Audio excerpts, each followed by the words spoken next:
This year, 2023, was an elective year, and our ministry performed wonders together with our stakeholders and our partners. I think we deserve to give each other a clap.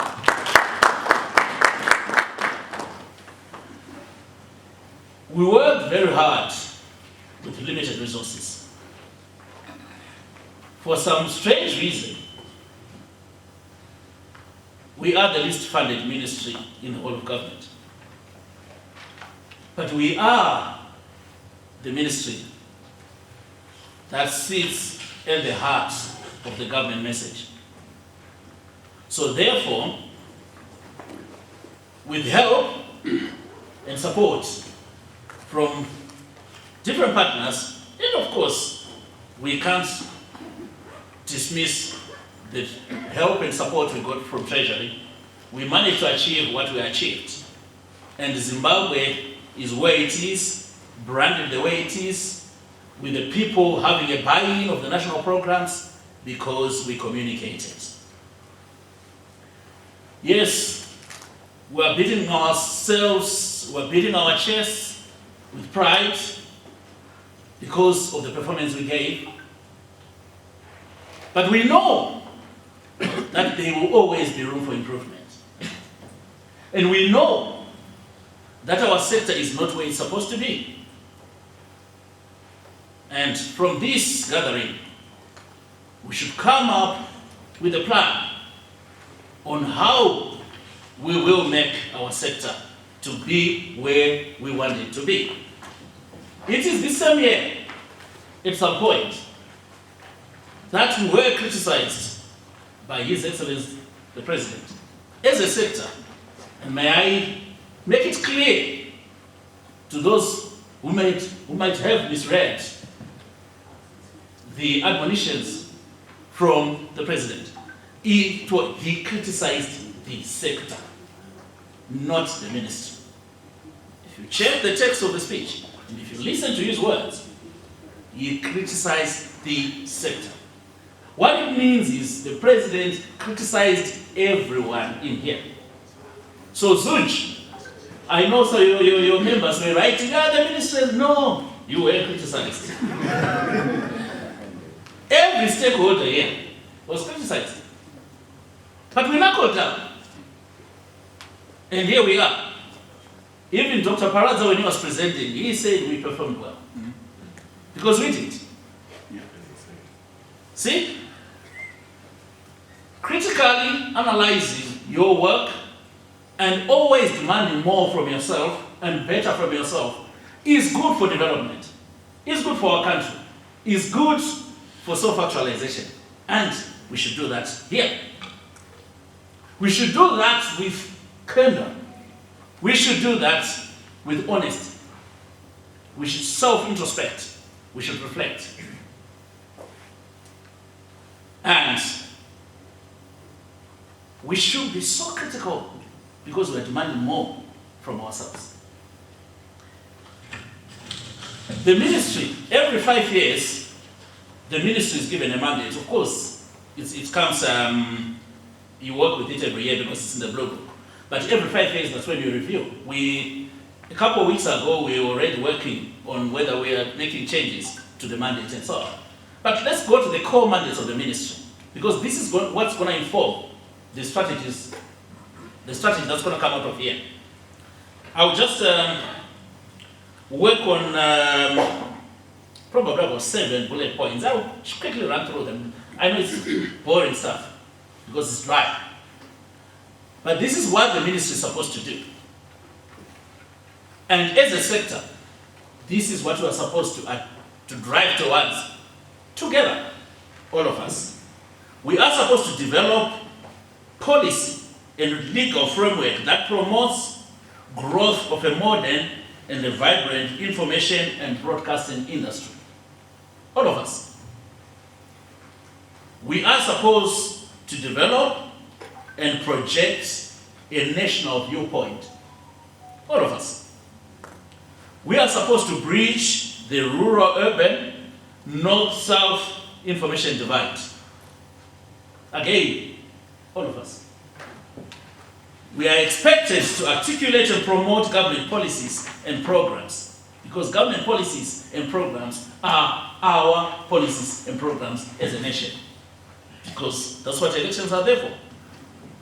You elect a government, you put it in place, and then the government charts the way forward, gives leadership, provides a vision.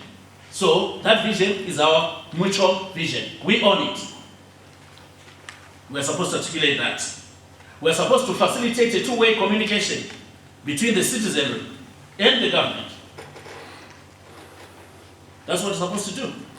So, when we say we're bridging the rural-urban divide, or the north-south information divide,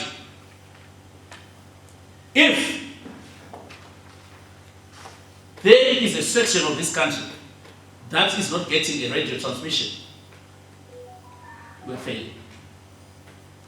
It means from here, we should come up, or should craft a desire and a plan on how many transmitters we are going to have, how many dark spots we are going to close, or we are going to enlighten.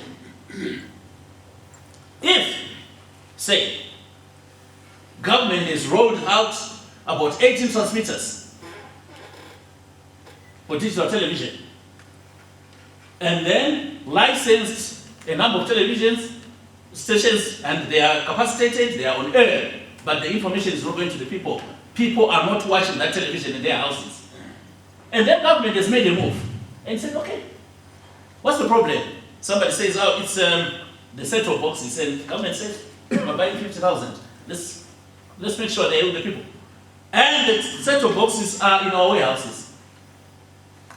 6-7 months later, we are failing the people.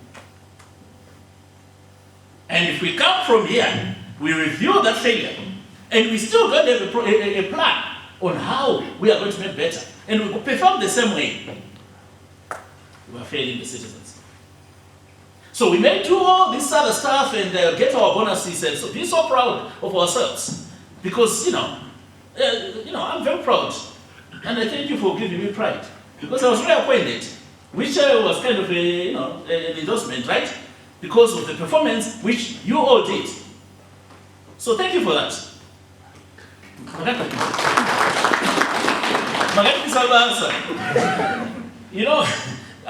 never and the funny thing is, allow me to digress a little bit. So come payday. There was no pay in my account. There was no salary. Okay. So I just, I expected that, the text message, but there was nothing. Day 1, day 2, 3, 4, nothing. And then I asked the colleagues that I was traveling with, and I said to them, oh, Maka, what are you? And then one says, I got to pay. One says another thing. One says, the point is, I was the only one that's not paying. And I didn't click on any issue.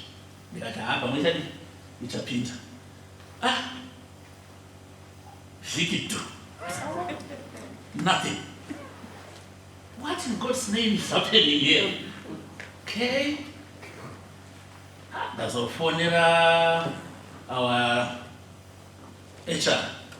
Tonofunza wa HR ndara wanzo nokwatsi nomdara. Kana spona ndara. Chichirukiti. Ko dzujabwa ne computer, what's going on? Then he made his inquiries around and came back to me, and here I am.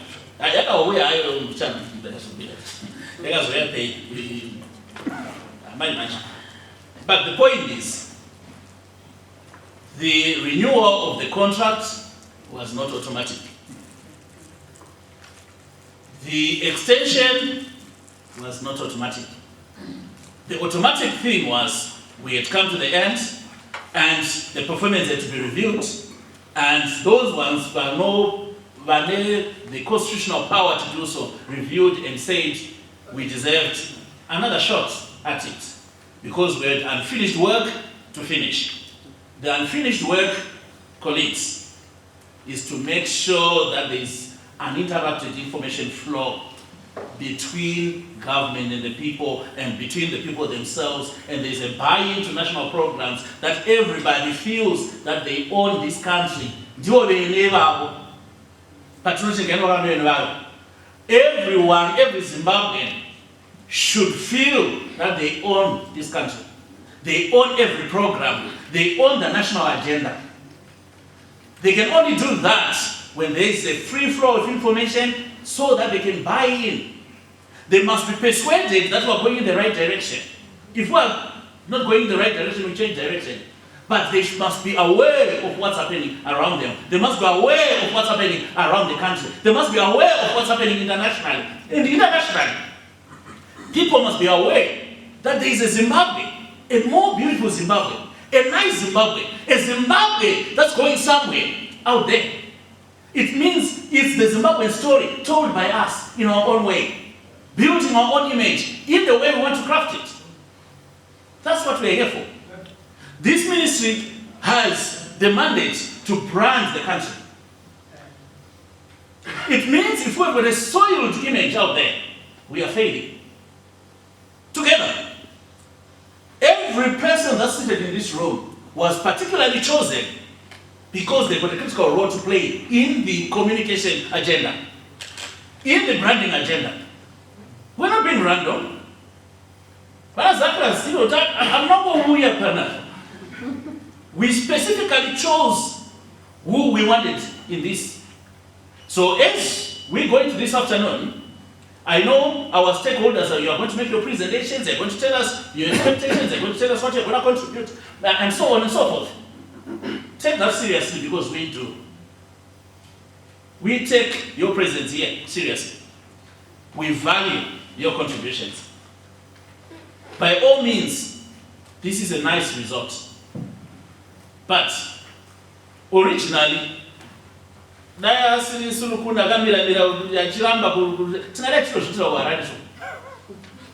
mean, we know we like hotels and so on. But the point is, this is so important. Ladies and gentlemen, comrades, friends and colleagues, this is extremely important. So as we do whatever we need to do throughout the week, please, let's take it seriously. Our life depends on it. And so for some of us, our livelihoods depend on it. I thank you.